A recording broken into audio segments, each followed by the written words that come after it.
Hello everyone, and welcome back to the channel. I can't believe that I have to do this video because I feel like a lot of people don't really use critical thinking when it comes to TTRPGs. The thing about storytelling, the thing about playing games, is that it's a world of fantasy. It's a world of make-believe with some logical, reasonable rules or guidelines. That still applies to TTRPGs. And a lot of DMs and a lot of players do not use critical thinking for reasonable, logical events, situations, occurrences, you name it. And one of those things is Darkvision. To really help you set the mood, how about I really show you what it's like? Kind of, but pretty much what was darkness, you know, thousands of years ago, or what would darkness feel like in a setting that is fantastical, that is castles, keeps, forts, fortresses, caves everywhere, monsters everywhere, or maybe it's just a peaceful campaign and it's more social interactions rather than combat encounters. Well, regardless of what it is, what is nightlife like? And I'm not talking about parties, discos, or strip clubs or anything like that. I'm talking about nightlife. What happens when the moon and the stars go up and the sun goes down? What occurs? What do the players and the many creatures of your world see, experience? What happens? How bright is it? Well, you know how a lot of people say that cities cause light pollutions? It's why our eyes aren't as great as our ancestors were, because they had the natural light of the stars and the moon, which had the light of the sun, which is the closest light bulb in our entire solar system. Well, that's true. That's actually a fact.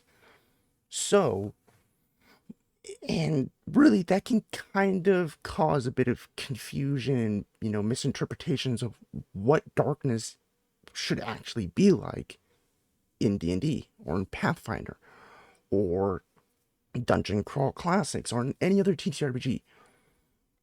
How we perceive the current world around us does influence the games that we play, the movies we see, the comic books we read, and so on and so forth, because it's hard to interpret fantastical settings.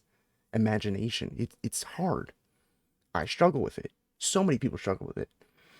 But to really kind of understand it is basically, have you ever heard from, your parents, siblings, or anyone else whenever you would say, I can't see anything in the dark, which is why you're turning on lights when you're going to get your snack or a glass of water, and they'd say, turn on, let your eyes adjust.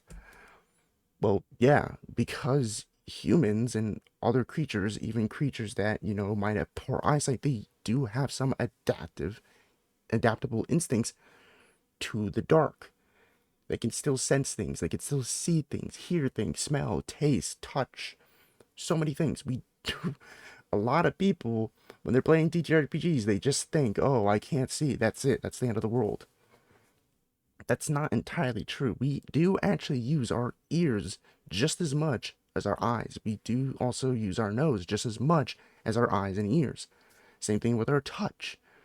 Believe it or not, your feet are touching the ground at all times. Believe it or not, that is helping your vision. That is helping you balance yourself in the world around you. There's so much.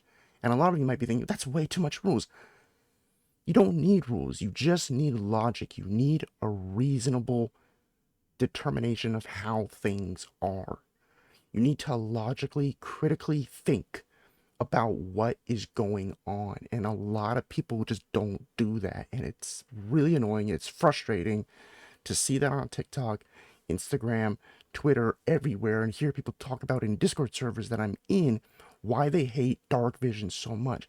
Here's the thing. Here's the actual thing.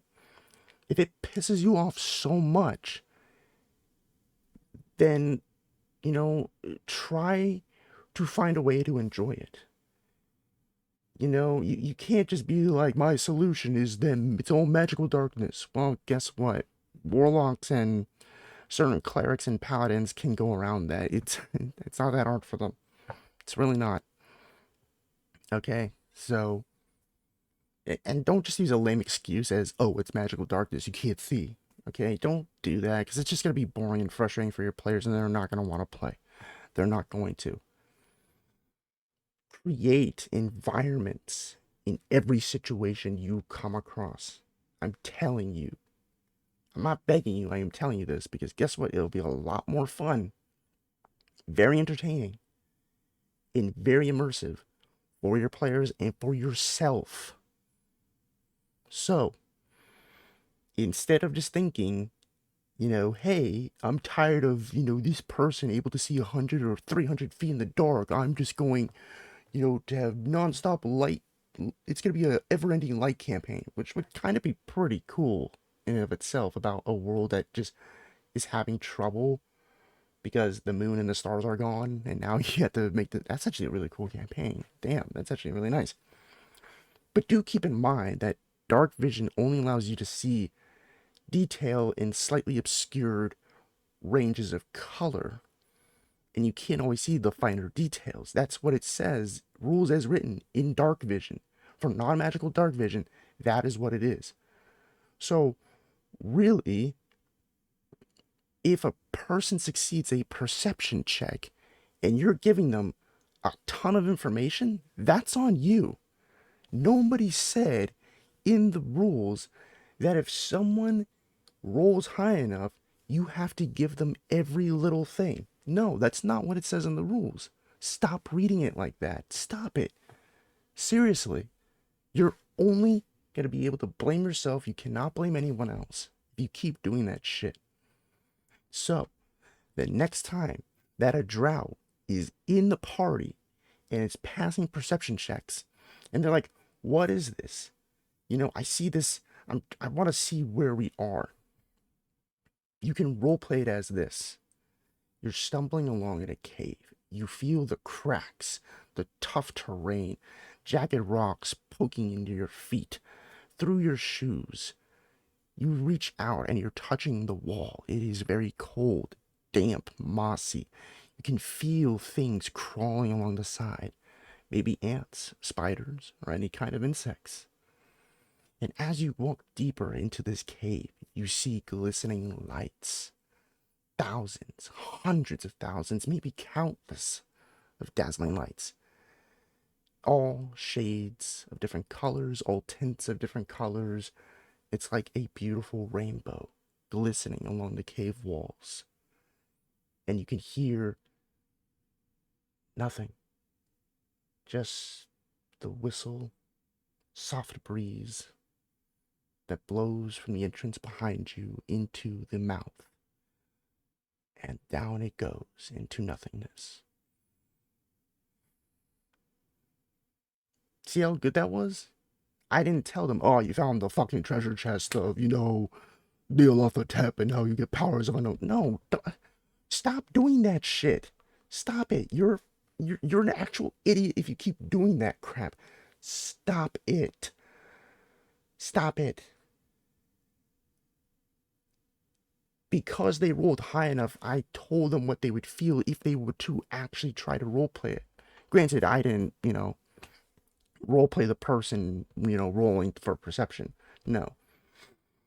But that's also another thing. If someone is also asking, like, hey, what do I see? You don't have to tell them what they feel, taste, smell, or touch. You can literally just tell them what they see, and that's it. You do not have to use their other senses if they do not ask or mention it. That is also another storytelling tip. Now, granted, if there are new players, it's a bit different, maybe talk to them about it. Um, this is all stuff that you should, and I say you should, mention at session 0. And I'm kind of thankful, but also kind of irritated that I keep seeing videos like this where it's like, oh, Darkvision is such a damn nuisance and all that stuff.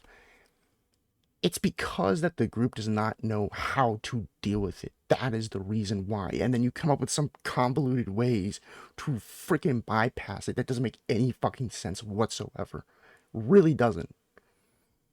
The answer is right in front of you if you would just use your goddamn ridges of your brain.